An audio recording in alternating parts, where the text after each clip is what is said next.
हम लोग श्रीमद् भागवतम के तीसरे स्कंद के चौथे अध्याय के 7वें श्लोक को आज पढ़ रहे हैं। तो इसमें क्या है? पिछले श्लोक में उद्धव जी ने कहा कि भगवान जो आपकी लीला है वह बड़ी विचित्र है और समझ में नहीं आती, विरोधास्पद लगती है। आप यद्यपि कालात्मन हैं, काल स्वरूप हैं, तो भी आप काल यवन के भय से भाग जाते हैं और दुर्ग का आश्रय लेते हैं। श्लोक देख लेते हैं और देख लीजिए, पुराना श्लोक दिखाइए। कर्माणनिहस्य भवो भवस्य ते दुर्गाश्रयोथारि भयात् पलायनम् कालात्मनो यत् प्रमदायुताश्रमः स्वात्मन् रतेः खिद्यति धीर्विदामिह।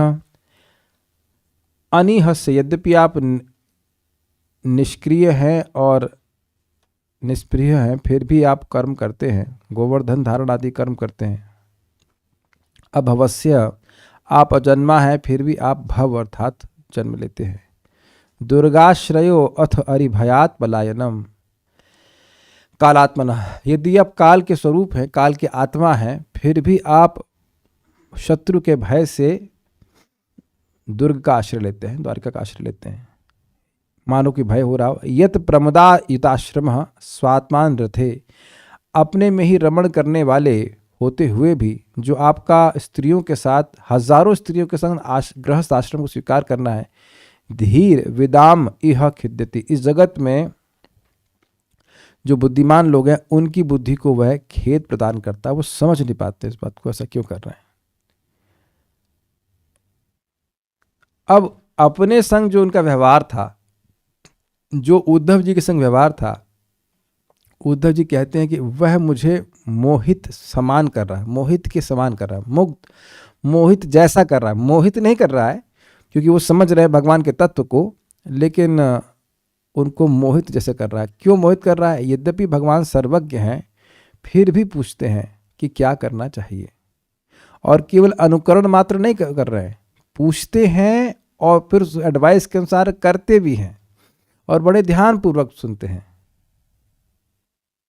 जैसे अभी अराउंड 2 बजे या 1:30 बजे मेरा स्टूडेंट था, वो बहुत परेशान था, बहुत ज़्यादा परेशान था भक्ति में। तो कहा प्रभु जी चैट से काम नहीं चलेगा, कॉल करना पड़ेगा। अरे ठीक है भाई। तो काफ़ी देर बात हुई तो वह माना।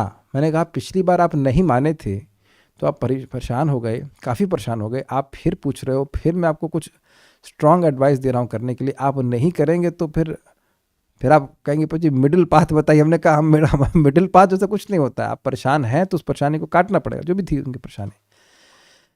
तो वो जेन्युइनली पूछ रहे थे क्योंकि उनको नहीं समझ में आ रहा था कि क्या करना है। जब आप लोगों को एकदम पता रहता है कि क्या करना है, तब भी पूछते हैं कि क्या करना है।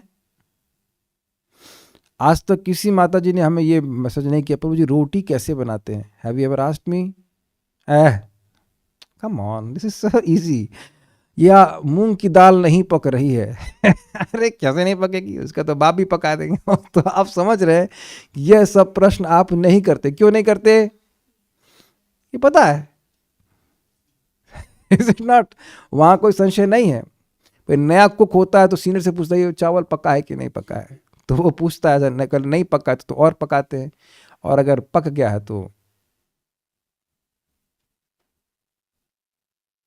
तो वह, मैं देखिए मेरा फ्लो टूट जाता है, क्या बात कर रहा था मैं। हाँ, तो जो कुक है वो पूछता है कि चावल जो है वो पका है कि नहीं पका। उसको नहीं पता, जिसको पता होता है जब व्यस्त होता है, हाँ ठीक है। तो जिसको पता हो और वह पूछे, और ऐसे पूछे कि बिल्कुल नहीं पता है, तो ये मोहित जैसे करने जैसी बात हो जाएगी। ये उद्धव जी श्लोक में कह रहे हैं। तो इसीलिए वह कह रहे हैं कि आप अपना तत्व का ज्ञान दीजिए ताकि हम आपकी लीला को समझ सकें। नहीं तो बड़ा विरोध लगता है। मेरे पीछे बोलिए, विरोध है ना? ये विरोध है कि सब कुछ जानते हुए भी वह पूछ रहे हैं। मेरे पीछे बोलिए, अभी और बातें आएंगी, मैं तो इंट्रोडक्शन दिया है। मंत्रेषु मां वा उपहूय त्वम् अकुंठिता खंड सदात्मबोधः। मंत्रेषु मां वा उपहूय त्वम् अकुंठिता खंड सदात्मबोधः। पृच्छे प्रभो मुग्ध इवा प्रमत्तस् तन्नो मनो मोहयतीव देव। पृच्छे प्रभो मुग्ध इवा प्रमत्तस्तन्नो मनो मोहयतीव देव। मंत्रेषु मां वा उपहूय यत्त्वम् अकुण्ठिताखण्ड सदात्मबोधः। मन्त्रेषु मां वा उपहूय यत्त्वम् अकुण्ठिताखण्ड सदात्मबोधः। पृच्छे प्रभो मुग्ध इवा प्रमत्तस्तन्नो मनो मोहयतीव देव। पृच्छे प्रभो मुग्ध इवा प्रमत्तस्तन्नो मनो मोहयतीव देव। मन्त्रेषु मां वा उपहूय यत्त्वम् अकुण्ठिताखण्ड सदात्मबोधः। मन्त्रेषु मां वा उपहूय यत्त्वम् अकुण्ठिताखण्ड सदात्मबोधः। पृच्छे प्रभो मुग्ध इवा प्रमत्तस्तन्नो मनो मोहयतीव देव। पृच्छे प्रभो मुग्ध इवा प्रमत्तस्तन्नो मनो मोहयतीव देव। मन्त्रेषु मां वा उपहूय यत्त्वम् अकुण्ठिताखण्ड सदात्मबोधः। मन्त्रेषु मां वा उपहूय यत्त्वम् अकुण्ठिताखण्ड सदात्मबोधः। पृच्छे प्रभो मुग्ध इवा प्रमत्तस्तन्नो मनो मोहयतीव देव। पृच्छे प्रभो मुग्ध इवा प्रमत्तस्तन्नो मनो मोहयतीव देव। हे प्रभु, आपकी नित्य आत्मा कभी भी काल के प्रभाव से विभाजित नहीं होती और आपके पूर्ण ज्ञान की कोई सीमा नहीं है। इस तरह आप अपने आप में परामर्श लेने में पर्याप्त सक्षम हैं, मतलब स्वयं को अपना ही परामर्श दे सकते हैं। किसी परिस्थिति में क्या करना चाहिए आप स्वयं जानते हैं, किसी से परामर्श लेने की जरूरत नहीं है। किंतु फिर भी आपने परामर्श के लिए बुलाया। मानो आप मोहग्रस्त हो गए हैं, यद्यपि आप कभी भी मोहग्रस्त नहीं होते। आपका यह कार्य मुझे मोहग्रस्त कर रहा है। आपने ऐसे नहीं समझ में आ रहा। देखिए, बुलाने का मतलब क्या है। जैसे कभी कभी क्या होता है, रास्ते में कोई व्यक्ति मिल गया तो पूछ लेते हैं, तो उतना सीरियस नहीं है। लेकिन किसी को कॉल करके, फोन पे भी नहीं, बुला रहे हैं तो ऐसा लग रहा है कि इस संबंध में कुछ पता ही नहीं है। कुछ समझ में आ रहा है आपको? वैसे एक ट्रिक आपको बता रहा हूँ, ये केवल ट्रिक है कि अगर आपको मित्र चाहिए तो आप लोगों से मंत्रणा मांगे, क्योंकि लोगों को बड़ा अच्छा लगता है मंत्रणा देने में। लेकिन वहाँ पे हम लोग एक प्रकार का ढोंग कर रहे हैं। जब मंत्रणा नहीं चाहिए, केवल समर्थन प्राप्त करने के लिए व्यक्ति मंत्रणा ले रहा है। वो मंत्रणा लेने का अनुकरण मात्र कर रहा है, उसको वाकई मंत्रणा की जरूरत नहीं है। मंत्रणा मतलब तुंग विद्या, बेटा आपने हिंदी कहाँ तक पढ़ी थी? मंत्रणा का मतलब नहीं समझते। अब उसकी अंग्रेजी में, should I start giving class in English में भी, और English is better than your Hindi. Okay, मंत्रणा मतलब राय उर्दू शब्द है। मंत्रणा तो समझते हैं भाई, ये ठीक है, इसमें ऐसा करना सही है, ये सही है। मंत्रणा वही है जो आप मुझसे लेती रहती हैं, प्रभु जैसे क्या करना चाहिए क्या करना चाहिए, तो क्या करना चाहिए, अच्छा कंपटीशन नहीं चल रहा तो क्या करना चाहिए, समझ में आया? तो ऐसा नहीं है कि आपको पता रहता है फिर भी आप कहते हैं चलो जरा प्रभु जी को टाइम पास करते हैं। नहीं पता रहता है तब पूछते हैं, है ना? कहीं पूछते हैं ना कि ये ना ही समझ में आ रहा है तो क्या करना चाहिए, ये पॉइंट नहीं समझ में आ रहा, इसे कहते हैं मंत्रणा। हे प्रभु मतलब आप सर्वसमर्थ हैं, सब कुछ करने में समर्थ हैं। समझ में आ रहा है? फिर भी मंत्रेषु, मंत्रणाओं के अवसर पर, अभी मंत्रणा का मतलब क्या है, मतलब मंत्रेषु का क्या कह रहे हैं? देखिए, मंत्रेषु शब्द बहुवचन में है, तो इससे यह सूचित करता है कि केवल एक ही बार भगवान ने मंत्रणा ली हो, ऐसा नहीं है। कई बार मंत्रणा भगवान लेते थे उनसे। जैसे एक घटना यह हुई थी कि जब जरासंध ने 20,000 राजाओं को बंदी बना लिया था, तो उनकी तरफ से लेटर आया कि भगवान के पास कि हमारा मोक्ष कीजिए, हमसे बचाइए। और उधर से एक और लेटर आया कि युधिष्ठिर महाराज को राजसूय यज्ञ करना है। तो यदुवंशी लोग तुरंत तैयार हो गए जरासंध से युद्ध करने के लिए। लेकिन भगवान अब उद्धव जी को बुलाए कि क्या करना है, भगवान को नहीं समझ में आ रहा था। तो वह उद्धव जी को बुलाए तो उद्धव जी कहे देखिए, राजसूय यज्ञ तब तक नहीं हो सकता जब तक कि युधिष्ठिर महाराज का आधिपत्य पूरे विश्व का हर राजा ना स्वीकार कर ले। और जरासंध को उसकी सेना के साथ मारने में बहुत परिश्रम लगेगा, बहुत सारे लोग मारे जाएंगे। हमारा उद्देश्य केवल जरासंध को मारना है। तो इसलिए अच्छा होगा कि हम लोग युधिष्ठिर महाराज के राज्य में जाएं और वहाँ पर अकेले में जाकर के जरासंध को मारा जाए, और उसी के अनुसार फिर हमारा काम आसानी से हो जाएगा। तो और वही भगवान ने किया भी।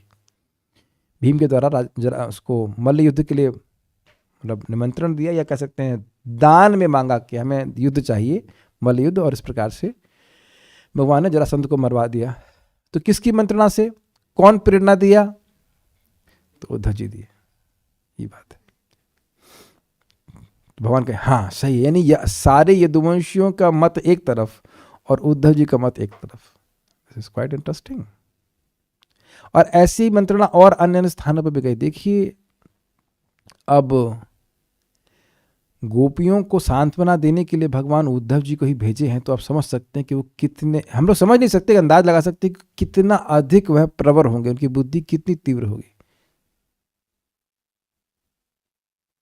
प्रवरो मंत्री ऐसे करके शब्द 10.10 महाराज कई बार कोट किया, मैं इस अध्याय को पढ़ा नहीं है, लेकिन यदुवंशियों में सबसे प्रवर थे। और आगे भी इसी श्लोक में हम लोग पारायण कर चुके हैं। भगवान कहते हैं उद्धव जी मुझसे जरा भी न्यून नहीं है, बल्कि उद्धव जी को भगवान कहे हैं कि आप, लक्ष्मी जी भी मुझे इतनी प्रिय नहीं जितने कि आप प्रिय हैं, मेरा स्वरूप भी मुझे इतना प्रिय नहीं, संकर्षण भी उतने प्रिय नहीं जितने कि आप प्रिय हैं।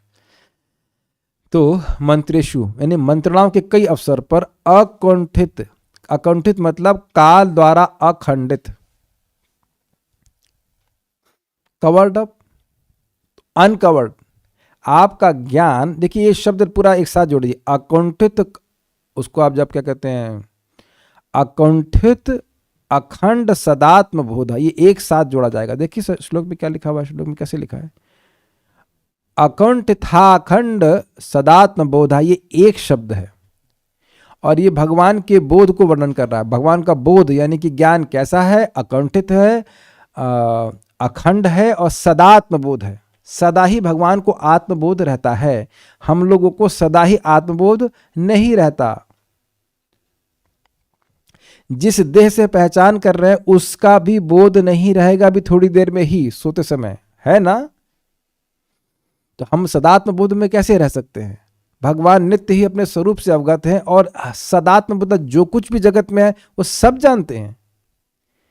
किस परिस्थिति में क्या हो रहा है, किसके संग क्या हो रहा है। कभी आपके मन में प्रश्न आया कि यह मेरे जैसे अच्छे व्यक्ति संग क्यों हो रहा है, आपके जैसे सज्जन पुरुष, और आपके संग इतनी गलती, इतना गलत, ये तो गलत कर रहे हैं, भगवान गलती कर रहे हैं। भगवान गलती कभी नहीं कर रहे हैं।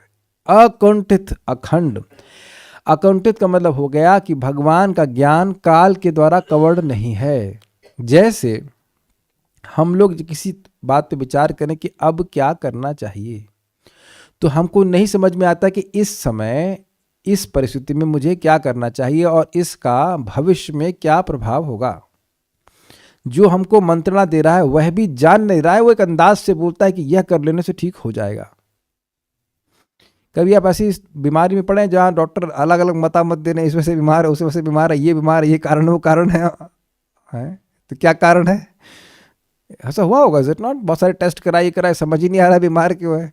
फिर व्यक्ति क्रमशः भगवान की कृपा से ठीक हो ही जाता है। लेकिन एक इंटरेस्टिंग बात है कि काल के द्वारा हमारा ज्ञान बाधित है। पिछले जन्म में आप क्या थे नहीं पता, आपको नहीं पता, बस ज्ञान में है। आपको पता है राजेश प्रभु, आपका नाम क्यों भूल जाता हूं ना? आद्य अवतार। देखिए मेरा ज्ञान कुंठित हो गया, कितनी बार बता चुके हैं आद्य अवतार, लेकिन काल के द्वारा भूल जाता हूं। कल्याण प्रभु नहीं पता। तो यहाँ आप लोग सब ज्ञान में है। जूम वालों को बताओ भाई पिछले जन्म में क्या थे। तो पिछले जन्म में क्या थे ये बिल्कुल भी नहीं पता। अच्छा माँ के गर्भ में तो ये तो याद होगा, तो इसी जन्म की घटना है। यह भी तो याद नहीं है, यह भी याद नहीं है कि बड़ी परेशानी में थे माँ के गर्भ में, प्रार्थना करे थे भगवान इस बार आऊंगा तो जरूर भजन करूंगा, फिर भूल जाते हुए, अलग बात है। अब देखिए पग पग पर हम लोग भूल जाते हैं। अरे चश्मा रख के भूल जाते हैं तो बाकी तो बात भूल जाइए आप। इस प्रकार से हमारा ज्ञान काल के द्वारा खंडित है, इतने समय तक रहेगा, उसका तो भूल जाएंगे। दुख भी भूल जाते हैं हम लोग और सुख भी भूल जाते हैं। अखंड है, आप परिपूर्ण हैं, ज्ञान खंडित नहीं हो रहा है, ज्ञान कवर नहीं हो रहा है, यानी कि भूत भविष्य, भूत वर्तमान भविष्य सबका ज्ञान है और परिपूर्ण ज्ञान है। ये नहीं कि थोड़ा थोड़ा ज्ञान हो, पूरा ज्ञान है। सदात्म बोधा, इसका क्या मतलब हुआ? संशय शून्य संवित शक्ति विशिष्ट ऐसे ज्ञानवान होकर भी, बड़ा लंबी शब्द हो गया। संशय शून्य मतलब किसी वस्तु का ज्ञान होता है लेकिन उसमें संशय रहता है, पता नहीं ऐसा है कि वैसा है। लेकिन भगवान को किसी विषय में कोई ज्ञान है तो उसमें कोई संशय नहीं है, या विपर्य, विपर्य मतलब जैसा है उसकी बिल्कुल विपरीत ज्ञान होना। जैसे एग्जाम्पल आपको दे रहा हूं, 1900 के अराउंड वहां पे यूरोप में एक बीमारी फैली थी, प्लेग था। तो लोग यह सोच रहे, साइंटिस्ट ने ये रिसर्च निकाली कि ये बिल्लियों की वजह से फैल रहा है, तो बिल्ली मारना शुरू कर दिए। और फैल रहा था चूहे की वजह से, तो चूहे तो मरे नहीं, बिल्ली मार दिए, तो बिल्ली मर गई, तो अब चूहे और तेजी से फैल गए। इसे कहते हैं विपर्य, जैसा है नहीं इसके बिल्कुल विपरीत बात सोचना। तो सदात्म बोध का मतलब है कि भगवान अपनी संवित शक्ति से युक्त है। संवित शक्ति का क्या प्रभाव होता है? समवित, वित मतलब जानना, सम मतलब सम्यक। संवित शक्ति के द्वारा भगवान अपने को भी जानते हैं और दूसरे को भी अपना ज्ञान प्रदान करते हैं। तो भगवान जो स्वयं ही संवित शक्ति से युक्त है, तो उन्हें किसी वस्तु के संबंध में संशय हो ही नहीं सकता है। संशय तब हो जब हमें वस्तु का यथात्म ज्ञान नहीं है, कैसी वस्तु है उसका बारे में ना पता होगा, तब संशय करेंगे ऐसा है कि वैसा है। जैसे मान लीजिए कोई आपसे मिलने आया, तो आपको संशय हो जाता है कि क्या ये मेरा हितैषी है या मेरा सुहृद है। कैसे आप जानेंगे बताइए?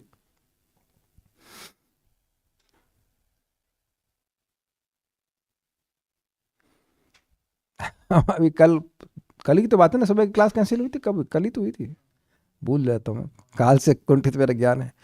तो मुझे लगा ये वेल्डर बड़ा अच्छा है, घर पे आ गया तो जो चीज़ मतलब 45-50 हज़ार में हो जानी चाहिए, उसने बिल बनाया 87,000 रुपीज़ का। वाह! मैं वापस आ गया। मतलब को बड़ा ये समझ रहे हैं, पहले हो लग रहा था कि ये बड़े हितैषी हैं, बड़ा अच्छा काम करेंगे, ये फ्लैट निपटाना सस्ते में कर देंगे, लेकिन ना।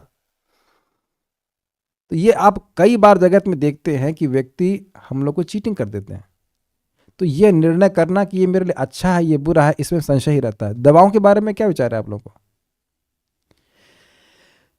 यहां तक कि भोजन के मामले में भी संशय बना रहता है कि यह मेरे लिए ठीक है या नहीं है। आप लोग पता नहीं ना सोचते हैं कि नहीं सोचते, मेरा स्वास्थ्य काफ़ी खराब, बहुत अच्छा तो नहीं रहता है, तो पग पग पे पूछना पड़ता है, इससे वायु बढ़ती है कि नहीं बढ़ती है, कि क्या होता है, तो पग पग पे एक एक चीज़ पूछ पूछ के खानी पड़ती है। संशय बना ही रहता है कि कहीं इससे मेरा स्वास्थ्य तो नहीं खराब हो जाएगा। जब तक स्वास्थ्य ठीक रहता है तब तक कोई संशय नहीं होता, ये लाओ फ्राइड लाओ, ये लाओ वो लाओ। जब खराब हो जाता है तब सोचता है ये चीज़ है कि नहीं। तो आप देख रहे हैं कि किस चीज़ में संशय होगा, इसका मतलब है कि हमारा ज्ञान अपूर्ण है, भगवान परिपूर्ण ज्ञान से युक्त है ना। एकादशी में ये खाना चाहिए कि नहीं खाना चाहिए, है ना संशय। शास्त्र नहीं सुनेंगे तो संशय ही बना रहेगा। ऐसा होते हुए अर्थात जिस व्यक्ति के पास, जिसका ज्ञान अकुंठित है, अखंड है, सदात्म बोध है, उसको क्या किसी से परामर्श लेने की जरूरत है? नहीं है। तब भी ऐसा होते हुए त्वम मुग्ध इव, आप मुग्ध के समान, मानो अज्ञ हो, मानो न जानते हो, उसके समान, माम यत उपहूय, मुझको जो बुलाकर, यत मतलब जो बुलाकर, अप्रमत्त, यद्यपि कभी मोहित नहीं होते फिर भी सावधानी से अहो पृच्छे पूछते थे। वह मतलब यहाँ पे अहो संबोधन के अर्थ में, ओह जो आप मुझको पूछते थे, मानो कि आप अज्ञ हों, यद्यपि आप सब कुछ जानने वाले हैं। ये उद्धव जी स्मरण कर रहे हैं। हे देव, तत आपकी वह लीला नह मन मोहयति इव, हमारे मन को भ्रमित सी कर रही है। अब भ्रमित सी कर रही है, यह नहीं कह रहे कि भ्रमित कर रही, क्योंकि भगवान, उद्धव जी शुद्ध भक्त है, वो जानते हैं कि भगवान को अच्छा लगता है अपने भक्तों पर निर्भर करना। यद्यपि वो सब कुछ जानने वाले हैं, वो भोजन उनको करने की जरूरत नहीं है, लेकिन फिर भी ऐसा लगता है कि माता यशोदा पर वो निर्भर है, वो नहीं देंगी तो नहीं खाएंगे। और माता यशोदा भी इसी प्रकार से वह सोचती हैं कि मैं नहीं भोजन कराऊंगी तो ये मर जाएगा। इसीलिए भगवान विग्रह के रूप में आते हैं, ताकि आप लोगों के मन में ये भाव आ जाए, अरे भगवान को भोग लगाना है, भगवान भूखे होंगे, तो क्या भगवान ही तो सबको दे रहे हैं, फिर भी भगवान ऐसा प्रस्तुत करते हैं कि अरे देखो तुमने मुझे नहलाया नहीं। गंगा जी तो आपके चरण से ही बह रही है, नहा लीजिए उसी में, कह सकते हैं आप। लेकिन भाई भक्त लोग ऐसा नहीं सोचते कि गंगा जी तो आप बाहर है और हमसे कह रहे हैं कि नहला नहीं रही हो, क्या कर रहे हो, या नहला नहीं रहे हो, जो भी है। नहीं भगवान कितना मांग रहे, पत्रम पुष्पम फलम तो यम, तो ऐसा लग रहा है कि उनके भंडार में कुछ कम ही हो गई है। नहीं, ये में भक्तिया प्रयच्छति, भगवान अपने भक्तों की भक्ति को स्वीकार करना चाहते हैं। जैसे आपके पत्र पुष्प फल तो की भगवान को जरूरत नहीं है, फिर भी भगवान खाते हैं। और वह हमने पढ़ा था कि जैसे आप भोजन अर्पण करने की इच्छा रखते हैं, भगवान को भूख भी लगने लगती है। अरे बड़ी तेज भूख लग रही, कब? जब तुमने भोजन लाने की संकल्प लिया तब। It's very interesting. नहीं तो अगर भगवान कहे भाई देखो मैं तो आत्मराम हूँ, तो तुम्हारी जो लगे रहो सेवा करना चाहो करो, हमें तो कोई खास जरूरत नहीं, तो आपका जो उत्साह है वह भी समाप्त हो जाएगा। लेकिन आप देखो गिरिराज जी आड़ी हो सब खा लेंगे, और लाओ और लाओ और लाओ, he is always hungry for your food, I mean for your love basically. मंत्रेषु माम व उपहूय यत्वम, जो मंत्रणाओं में आप मुझको बुलाते थे, यत्वम जो बुलाते थे, त्वम अकुंठित अखंड सदात्म बोध, यद्यपि आपका आत्मज्ञान नित्य है, काल के द्वारा कुंठित नहीं है। कुंठा मतलब रेस्ट्रिक्टेड नहीं है, नहीं भाई भूतकाल का काल नहीं हो सकता ना, भविष्य काल का ज्ञान नहीं हो सकता है। और अखंड परिपूर्ण ज्ञान है, फिर भी पृच्छे प्रभो मुग्ध एवं अप्रमत्तः, मुझसे पूछते थे हे प्रभु। प्रभु मतलब सर्वसमर्थ होते हुए भी आप पूछते थे, और कैसे पूछते थे? मुग्ध एवं, मुग्ध के समान पूछते थे, लेकिन अप्रमत्तः। देखिए इंटरेस्टिंग, कोई व्यक्ति मोहित हो, परेशान है, नहीं समझ में आ रहा, उसको कभी एडवाइस देंगे तो ध्यान से सुनता है। लेकिन जिसको पता हो और फिर कोई बोले तो ध्यान नहीं देगा। मैं समझा पा रहा हूं? आपको पता हो पहले से, फिर कोई व्यक्ति बात बोलता है पता है भाई क्या है, you will be little complacent से कहना चाहिए। लेकिन यहां भगवान ऐसे ध्यान से सुन रहे हैं, अच्छा अच्छा अच्छा अच्छा, इट्स वेरी इंटरेस्टिंग। कभी हमें कोई रोग हो जाता है तो डॉक्टर के पास जाते तो बड़े ध्यान से सुनते हैं कि डॉक्टर साहब बोल क्या रहे हैं, क्योंकि आपको अपना इलाज नहीं पता है, भगवान को पता है, फिर भी बड़े ध्यान से सुन रहे हैं। अच्छा अच्छा, प्रमत समझते, प्रमत मतलब प्रमाद मतलब पगलापन, किसी को बुलाओ मंत्रणा के लिए और फिर सुनो भी नहीं। कभी कभी लोग ऐसा भी करते हैं कि आते हैं बात करने के लिए और फिर अपना ही फोन में लग जाते हैं। तो ये पागलपन है कि नहीं? आप मंत्रणा लेने के लिए आए और उसका खुद ही फोन या बुलाया किसी व्यक्ति को और खुद अपना एक मिनट रुकिए, एक मिनट फोन बात कर लें, तो तुम चाहते ही नहीं, इसे प्रमाद कहते हैं।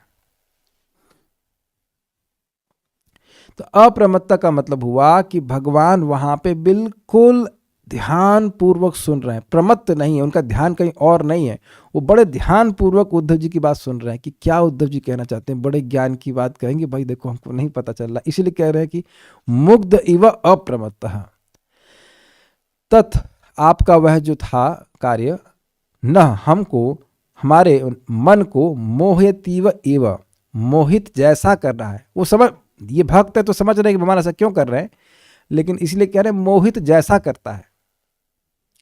एक और आशय आप लीजिए, मोहित जैसा मतलब वह भगवान के मुख की ओर देख रहे हैं, और अगर आप विचार कीजिए, मान लीजिए आप उद्धव जी के स्थान पर हैं और आप जान रहे हैं कि भगवान सब कुछ जानने वाले हैं, और फिर भी आपसे पूछ रहे हैं, तो क्या भगवान के प्रति एक प्रेमवश मोह नहीं होगा? मैं समझा पा रहा हूं कि मैं क्या कह रहा हूं? It's little tough to understand what I am trying to speak. आप भगवान के प्रेमी हैं ही, और अब भगवान की महिमा समझ रहे हैं, और आप देख रहे हैं कि अरे भगवान को सब पता है फिर भी मुझसे पूछ रहे हैं, तो क्या ये कुछ यह नहीं आपको महसूस होगा कि भगवान मुझे कितना आत्मीय मानते हैं? मैं समझ, is is very interesting what I am trying to speak. मोहयतीव मीन्स मोहयतीव इव मतलब मोहित जैसा कर रहा है। क्या उस भावना में कुछ कुछ प्रवेश कर पा रहे हैं? भगवान के मुख को देख रहे हैं, भगवान मुस्कुराते हुए पूछ रहे हैं उनसे कि क्या करना चाहिए, तो वह it is to draw out the affection of Uddhav ji. Uddhav ji का जो प्रेम है वो और अपनी तरफ खींचने के लिए करते हैं, मानो उन्हें नहीं पता, जबकि और बड़े ध्यानपूर्वक सुनते हैं। देखिए, किसी भी व्यक्ति से अगर आपको संबंध रखना है तो उसकी बात सुननी पड़ेगी। क्या आपने कभी ऐसा अनुभव किया है कि आप किसी से कुछ बात करना चाहते हैं और आपकी बात काट दे, and you feel very strange? क्या आप लोगों को ऐसा लगता है? आप कुछ कहना चाहें और वो बात नहीं सुन रहा हो, साड़ी गल सुनो और वो अपनी ही गल सुनाता रहेगा, तो आप डिसकनेक्टेड फील करते हैं। ऐसा कभी हुआ आप लोगों के संग, या हम ही लोग करते ही क्या बस खाली? Have you ever felt like this? कभी कभी हो जाता नहीं आप, मतलब मान लो पत्नी है तो थोड़ी छोटी अवस्था में, छोटी इन द सेंस जूनियर अवस्था में, तो पति डांट देता है, अरे बोलती ही रहेगी या सुनेगी भी? कभी कभी डांट पड़ जाती है ऐसा कि भाई बोलती ही रहोगी, कुछ सुनोगी भी क्या कह रहे हैं? ऐसा कभी डांट किसी को नहीं पड़ी है? पड़ी होगी। अरे बोलना बंद करो भाई, सुनो भी तो सही कि क्या बोल रहा है। अग्रीड? या पिताजी से डांट पड़ी हो, या किसी भी अगर मतलब कोई सुपीरियर आपका अगर कोई है इस जगत में, तो उसे डांट पड़ गई होगी कि बोलते ही जाओगे या बस सुनोगे भी? तो भगवान यहाँ पे बड़े धैर्य पूर्वक सुन रहे हैं। ये बात आप आगे भी 6 स्कंद में सुनेंगे। जब देवतागण वृत्तासुर की कंप्लेन लेकर भगवान के पास गए, तो भगवान ने कहा, अरे हमको पता है क्या बोल रहे हो तुम, हम सर्वज्ञ हैं, हम अकुंठित अखंड सदात्म बोधा, तुम तीसरा स्कंद पढ़े नहीं हो, सब जानते हैं, हम सब जानते हैं। लेकिन नहीं, भगवान बड़े धैर्य से सुन रहे हैं, क्योंकि जो व्यक्ति दुखी होता है, बहुत इंपॉर्टेंट पॉइंट है, दुखी व्यक्ति होता है, उसके दुख को सुन लेने से उसका दुख आधा हो जाता है। फिर आप जो आप कुछ कर पाए ना कर पाए, लेकिन सुन लेने से उसका दुख आधा हो जाता है। तो भगवान तो खैर दुख निवृत्त करते हैं। जैसे कि आपने सुना था, इंद्र भी भगवान के पास आए थे कंप्लेन लेकर, तो भगवान कुछ बोल नहीं रहे हैं, उनकी बात सुन रहे हैं। भगवान ने वहाँ कोई उत्तर दिया ही नहीं है। हम लोग ने विष्णु पुराण सुना, देखो मुझे कुछ सुनाने के लिए आ गया।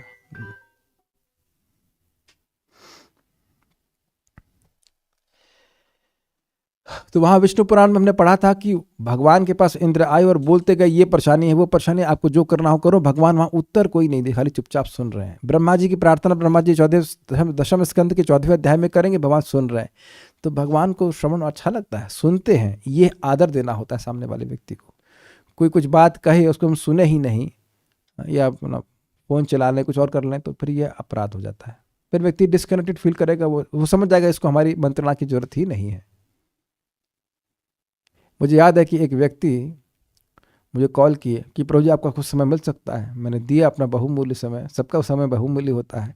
और वो माता जी खड़ी थी बुक स्टॉल के ऊपर, वहाँ उस स्थान पर बुक स्टॉल पे थी, वो गीता वितरण कर रही थी। तो बीच बीच में थे, ये 120 रुपये की है। हमने कहा आप बात कर लीजिए या फिर आप बुक्स बेच लीजिए, एक ही समय में दोनों बात क्यों कर रही हैं?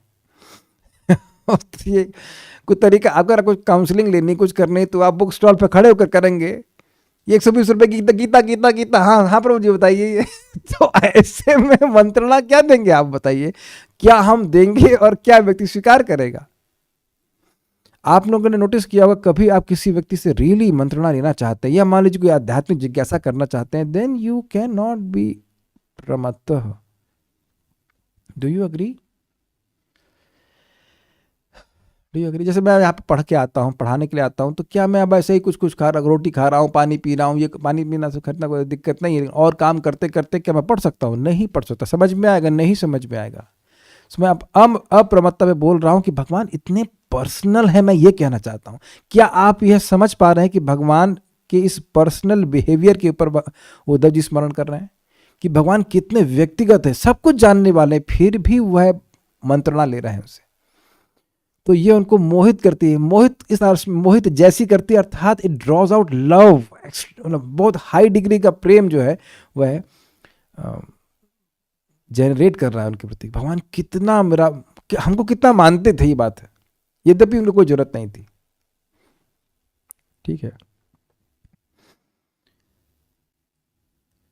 श्रीधरी, उद्धव जी ने कहा, प्रभु आपका ज्ञान सदा निर्बाध, मतलब बिना किसी बाधा के है, परिपूर्ण तथा संशय इत्यादि से रहित है। फिर भी आपको जब किसी विषय में मुझको सलाह करनी होती थी, तो आप मुझको बुलाकर सामान्य मनुष्य के समान बड़ी सावधानी पूर्वक मुझसे पूछते थे कि मानो आपको नहीं पता हो।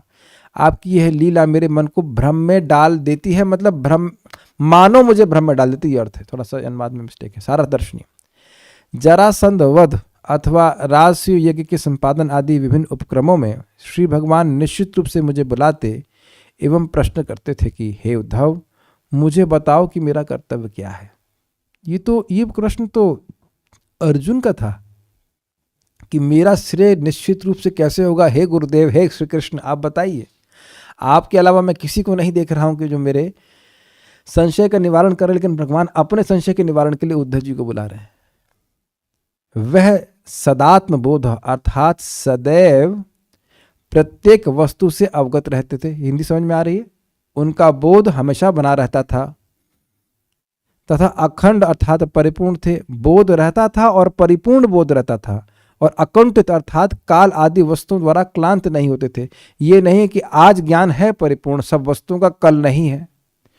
क्या कहते हैं, अल्जाइमर डिजीज बोलते हैं, क्या बोलते हैं, पार्किंसन या अल्जाइमर बोलते हैं। भूल जाता है व्यक्ति सब कुछ। अल्जाइमर होता है ना, शायद अल्जाइमर होता है, वो तो याद नहीं रहता, कि उसे अपना नाम भी याद नहीं रहता। कभी कभी ऐसी स्थिति हो जाती है कि पत्नी और बच्चे का नाम भी व्यक्ति भूल जाता है। तुम कौन हो, पूछे जिसको तुमने जिंदगी भर सहा है ऐसा कहते हैं, या जो तुमको जिंदगी भर सही है ऐसे कह सकते हैं, वही हूं मैं लेकिन लोग भूल जाते हैं, ऐसा हो जाता है।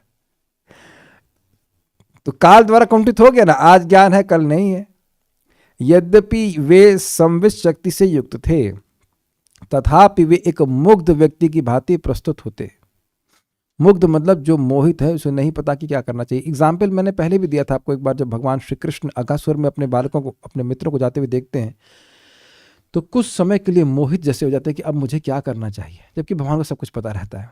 अर्थात ऐसे व्यक्ति की भांति प्रश्न करते जो कुछ नहीं जानता था, जबकि सब कुछ जान रहे हैं। किंतु अप्रमत्तः अर्थात भगवान प्रस्तुत परामर्श के प्रति असावधान नहीं थे।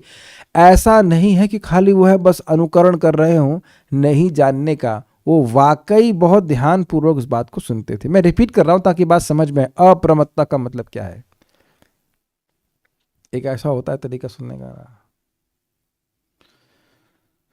घड़ी देख रहा हूं, ठीक है भाई वही बोल रहे हैं, पता है हमको, तो इसे कहते हैं प्रमत्त वे में सुनना, ध्यान नहीं देना।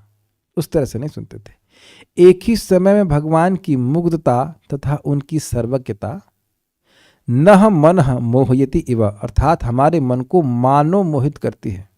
वाकई मोहित नहीं करती, क्योंकि भगवान के भक्त हैं, उनको समझ में आ रहा है कि भगवान क्यों कर रहे हैं। इस श्लोक में कहा गया है कि भगवान मुग्ध इव अर्थात मुग्ध व्यक्ति की भांति थे। व्यक्ति इतना तो समझ सकता है कि इसका भावार्थ यह है कि वे मुग्ध जैसे प्रतीत होते थे किंतु थे नहीं। क्लियर है? ऐसा नहीं कि भगवान को पता ही नहीं कि क्या करना है। इस प्रकार यह मोहित करता है, किंतु वस्तुतः यह केवल मोहित करता हुआ प्रतीत होता है। वाकई उद्धव जी मोहित नहीं हुए थे। अतः यहाँ कोई असंगति नहीं है। हालांकि वाक्य में कोई ऐसी बात उठाना व्यर्थ होगा जहाँ कथन विरोधाभासी न हो, और इसलिए इस प्रकार की व्याख्या को अस्वीकार कर दिया जाता है। कहने का मतलब है कोई कहे कि नहीं वाकई मोहित कर रहे थे, भगवान को ज्ञान नहीं था, ऐसी कोई व्याख्या को स्वीकार नहीं करना चाहिए। अगर ऐसा, इसके अलावा और कोई व्याख्या नहीं, बड़ा स्पष्ट है कि जो बोल रहे हैं मोहित इव मतलब मुझे मोहित जैसी कर रही थी, मुझे मोहित नहीं कर रही थी। अब आप ये बताइए कि वह क्यों कह रहे हैं कि मोहित जैसी करती थी? क्योंकि वह अवगत हैं कि भगवान का ज्ञान अकुंठित है, अखंड है, सदात्म बोध है। उनको पता है कि भगवान जानते हैं, फिर भी पूछ रहे हैं। आप समझने का प्रयास कीजिए। ऐसा नहीं कि उद्धव जी को अभी ज्ञान हुआ है। ये श्लोक बोल किससे रहे? भगवान से ही बोल रहे हैं। तो उस पुरानी बात याद कर रहे हैं। उस समय भी उद्धव जी को ज्ञान था कि भगवान का ज्ञान अकुंठित है, सदात्म बोध है, और फिर भी ये पूछ रहे हैं जैसे इनको नहीं पता। और वहां उद्धव जी कह देते अरे आपको सब पता है, फालतू में हमसे पूछते हैं। तो क्या कोई इस प्रकार से प्रेम का आदान प्रदान होता? तो वहां भी बड़े उत्साह से वह कर रहे हैं। आप उस बात को समझ पा रहे हैं क्या? वो मोहित जैसी प्रतीत, मोहित जैसा करता हुआ मानो मोहित करती है हमको। कैसे मैं समझाऊं? It is bewildering, it is very bewildering. जैसे कि वो ब्राह्मण था जो रुक्मिणी का पत्र लेके आया था, तो भगवान कहे खोलिए, खोल के बताइए कि इसमें क्या लिखा है। मानो भगवान को पता ही नहीं है।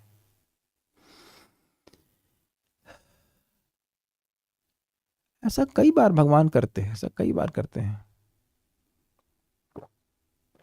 जैसे कि अभी श्रीपाद रामानंद राय से साधन और साध तत्व के बारे में पूछ रहे हैं श्रीमन चैतन्य महाप्रभु, और कहते हैं मैं तो कुछ साधन तत्व और साधन तत्व कुछ नहीं जानता। और जब प्रश्न कर रहे हैं तो रामानंद राय जी उत्तर दे रहे हैं, फिर उसको बहिष्कार भी कर रहे हैं, ना ये तो सही नहीं है, ये तो सही नहीं है, ये तो सही नहीं है, ये ठीक है, ये नहीं है, ये तो बाह्य है, ये बाह्य। बाद में बोले कि भगवान का श्रवण कीर्तन करना चाहिए तो कहते हैं ये तो है। इसका मतलब पहले से पता था कि नहीं? और आगे जा करके वे गोपियों के प्रेम के बारे में बात करते हैं, फिर कहते हैं आगे कहो यार, तो कहते हैं इसके आगे मैं जानता नहीं हूं, लेकिन मैं तो मैं वीणा के समान हूं और वीणा वादक आप हैं, आप बजाना चाहते हो तो अब आप मुझसे जो बुलवाना चाहते हो बुलवाएंगे। तब आप बताइए रामानंद राय जी को क्या पता नहीं कि भगवान चैतन्य महाप्रभु सारे ज्ञान के स्रोत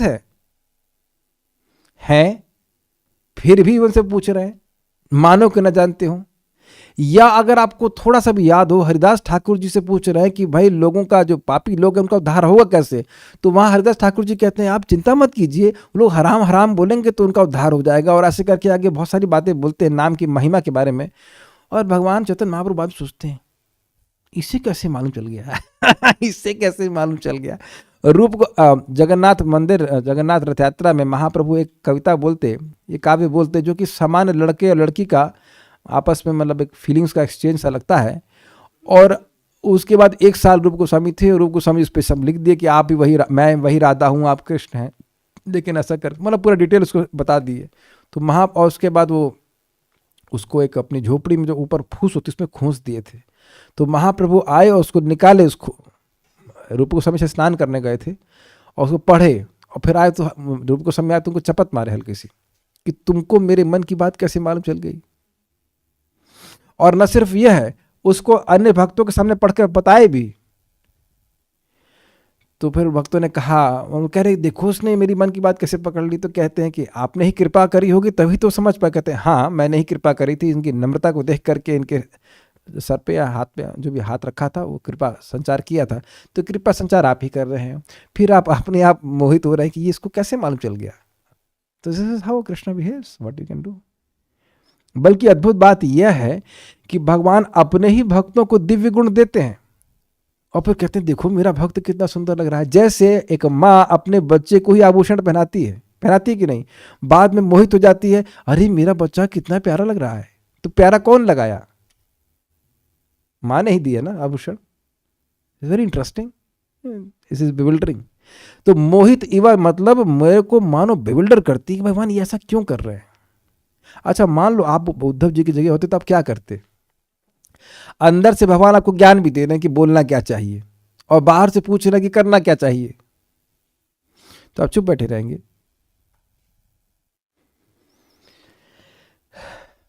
चुप तो नहीं बैठे रहेंगे। आप लोगों को सामर्थ्य दिया है भोजन बनाने का तो चुप बैठे रहते हैं? नहीं, बनाते हैं, भगवान को अर्पण करते हैं, यद्यपि पता है कि भगवान तो सभी चीज देने वाले हैं। तब तो इससे आप जब सेवा करते हैं, समझने का प्रयास कीजिए, जीवात्मा भगवान का सेवक है। जब वो सेवा करता है तो सुख मिलता है।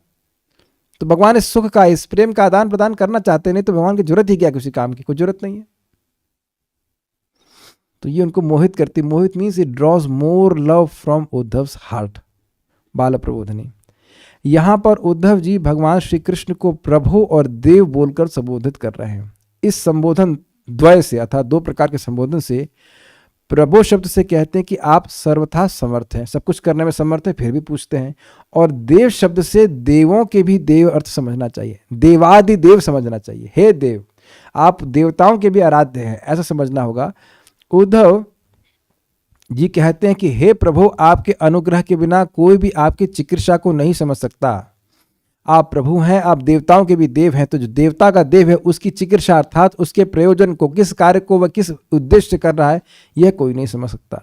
ये बोल रहे हैं। भगवान के लिए कहते हैं कि आप अकुंठित अखंड सदात्म बोध है, अर्थात आप अकुंठित अर्थात आवरण रहित, जिस ज्ञान पर कोई आवरण नहीं हो।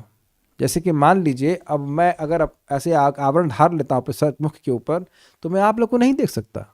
तो आप देख सकते कि हम सभी के ज्ञान के ऊपर एक काल का आवरण है, गुणों का आवरण है, हम तो अपने को ही नहीं जानते। Is it not? ऐसा आवरण भगवान के ऊपर नहीं है। अखंडित मतलब अपरिच्छिन्न, मतलब अनलिमिटेड ज्ञान है भगवान का, सब कुछ जानते हैं, ठीक। और सदात्म बोध अर्थात सदा संशय विपर्य आदि से रहित ज्ञान है। आदि से शून्य विलक्षण अर्थात यथार्थ बोध वाले। थोड़ा समझिएगा, प्रयास कीजिए, कठिन हिंदी हो गई। संशय मतलब डाउट, और विपर्य का मैंने क्या बताया था अर्थ, जो है वस्तु उसके बिल्कुल विपरीत धारणा करना, इसको विपर्य कहते हैं। विपर्य मतलब उल्टा। तो जैसा ज्ञान है उसके विपरीत ज्ञान नहीं है भगवान का, यथावत भगवान जानते हैं, फिर भी वह पूछते हैं। और ऐसा होते हुए भी आप अज्ञवत और मुग्ध के समान होकर मुझे बुलाकर मुझसे सलाह लेते थे। तो स्पष्ट है, बाकी बातें सेम है।